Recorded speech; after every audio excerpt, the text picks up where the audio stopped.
Dövlət Sərhəd Xidmətinin yardımlıda yerləşən Ensali hərbi hissəsində qətl törədilib. Dekabrın 4-də Şamaxı rayonunun Quşçu kənd sakini Gülaliyev Əli Kərim Qismətoğlu başının sağ yan nahiyəsindən güllə ilə vurulub. Ailəsinə hadisənin təfərrüatı haqqında məlumat verilməyib. Yaxınlarının bildirdiyinə görə faktla bağlı Lənkəran Hərbi Prokurorluğunda araşdırma aparılır.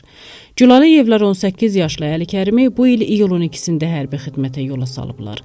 Üzərindən 5 ay keçəndən sonra ailə yeganə oğul övladının ölüm xəbərini alır.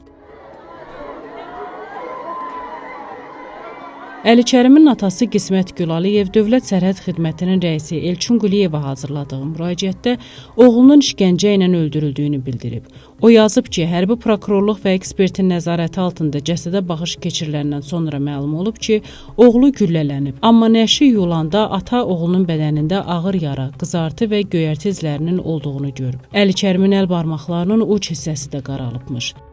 Kənd sakinlərinin dediyinə görə Əli Kərim ölümündən əvvəl təkidlə atasını yanına çağırırmış. Oğlum hər həftə zəng edib pul istəyirdi. Mən də ona 30-50 manat pul atırdım. Atdığım pulların qəbzlərini də sübut kimi saxlamışam.